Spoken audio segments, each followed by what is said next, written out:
Hello friends, સ્વાગત છે તમારું મારી યુટ્યુબ ચેનલ.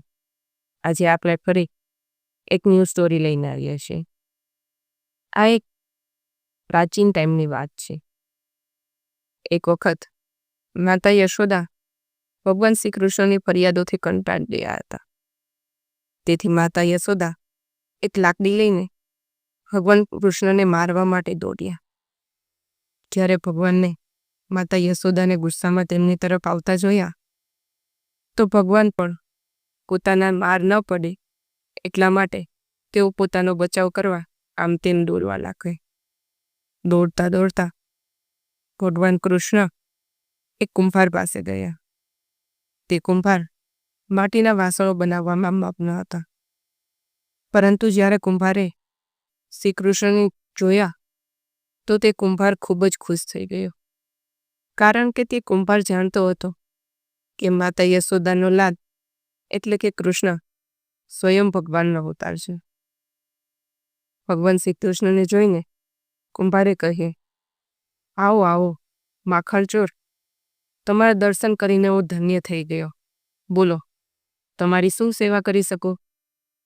ત્યારે ભગવાને કહી, કુંભારજી, આજે મારી માતા મારા પર ખૂબ જ ગુસ્સે છે અને મારી માતા મારી પાછળ લાકડી લઈને આવી રહી છો. એટલા માટે હું તમારે ત્યાં છુપાવવાની જગ્યા બતાવશો? ત્યારે કુંભારે ભગવાન કૃષ્ણને કહીએ, તમે ચિંતા ન કરો, તમારી માતા તમને શોધી નહીં શકે. તમે બસ મારા એક મોટા ઘડા નીચે સંતાઈ જાઓ. એમ કહીને તે કુંભારે કૃષ્ણને એક મોટા ખડાની નીચે સંતાડી દીધા. થોડી વાર પછી માતા યશોદા પણ તે કુંભાર પાસે આવ્યા અને કુંભારને કહેવા લાગ્યા, ભાઈ, તમે મારા કનૈયાને ક્યાંય જોયો છે ખરો? ત્યારે કુંભારે માતા યશોદાને કહી, ના માતા, મેં તમારા કનૈયાને ક્યાંય જોયો નથી. ભગવાન શ્રી કૃષ્ણ કુંભારના એક મોટા ખડા નીચે સંતાઈને આ બધી વાતો ધ્યાનથી સાંભળી રહ્યા હતા.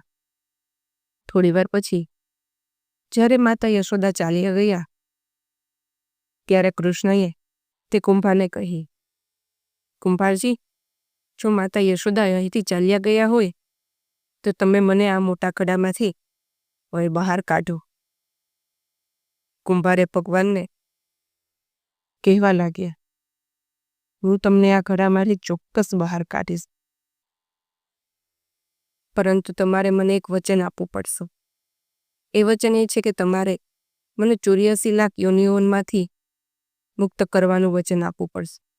ત્યારે જ હું તમને આ ખડામાંથી બહાર કાઢીશ.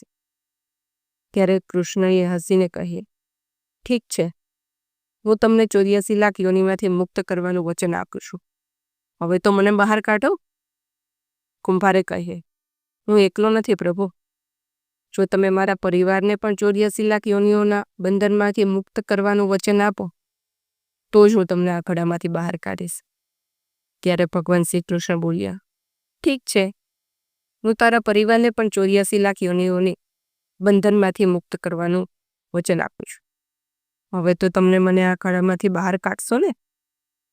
ત્યારે તે કુંભાર ફરીથી ભગવાન શ્રી કૃષ્ણને આજીજી કરવા લાગ્યો અને બોલવા લાગી, પ્રભુ, બસ હવે મને મારી એક ઈચ્છા પૂરી કરવાનું વચન આપો, પછી હું તમને આ ખડામાંથી બહાર કાઢીશ. ત્યારે ભગવાન શ્રી કૃષ્ણએ કહ્યું, ઠીક છે, બોલો, તમારી ઈચ્છા શું છે? કુંભારે કહી, ભગવાન, તમે જે ખડાની નીચે સંતાઈ રહ્યા છો તેની માટી મારા બળદ પર લાવી છે.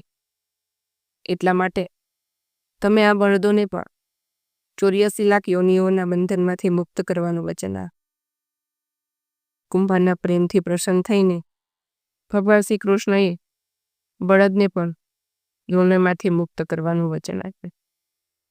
પછી ભગવાન કૃષ્ણએ કુંભારને કહ્યું, હવે મારી બધી મનોકામના પૂરી થઈ ગઈ છે.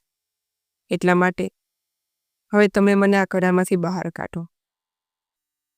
ત્યારે કુંભારે ભગવાન કૃષ્ણને કહે, ભગવાન, હવે બસ મારી એક છેલ્લી ઈચ્છા છે, જે પણ પૂર્ણ કરો, પછી હું તમને ચોક્કસ આ ખડામાંથી બહાર કાઢીશ.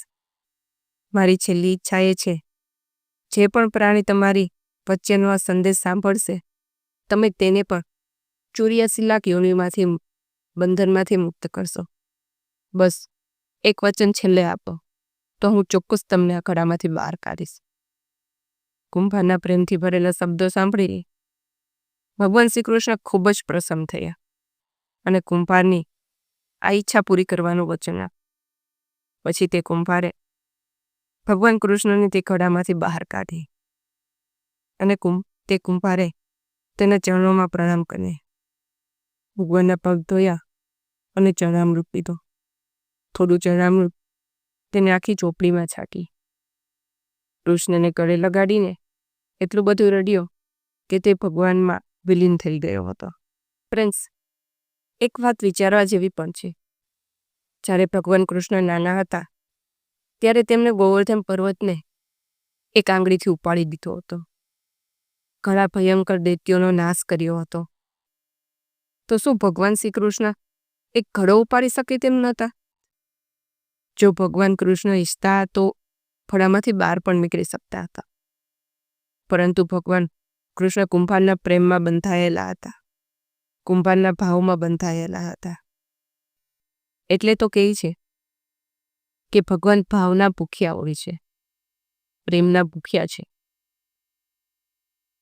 એક વાત હંમેશા યાદ રાખ, માણસ ગમે તેટલો ત્યાગ કરે, ગમે તેટલા કર્મકાંડ કરે, ગમે તેટલું દાન કરે, ગમે તેટલી ભક્તિ કરે, પરંતુ જ્યાં સુધી માણસના મનમાં બીજા જીવો માટે પ્રેમ ના હોય ત્યાં સુધી તે ભગવાનને પ્રાપ્ત કરી શકતો નથી.